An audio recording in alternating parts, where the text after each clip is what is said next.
Saudara-saudara, seluruh umat Kristen dimanapun berada, dan secara khusus kepada warga Gereja Toraja.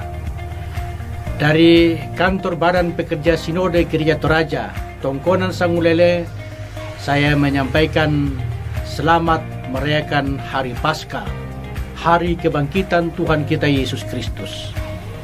Kita telah merenungkan beberapa minggu yang lalu mengenai peristiwa-peristiwa penderitaan Tuhan kita Yesus Kristus, bahwa penyelamatan ditempuh oleh Allah melalui penderitaan, kematian, dan kebangkitan Tuhan kita Yesus Kristus.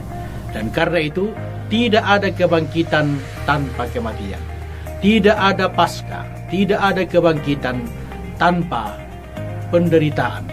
Dan karena itu kita bersyukur bahwa Kristus telah melewati masa-masa sengsara, masa-masa penderitaan. Dan di balik penderitaan itu ada kebangkitan.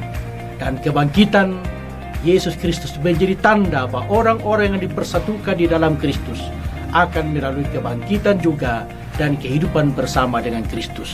Ayo, dengan semangat Paskah, kita bergandengan tangan membangun gereja, membangun kebersamaan.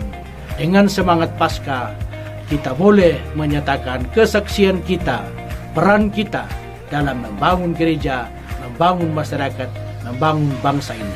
Selamat Hari Paskah, Tuhan memberkati saudara-saudara.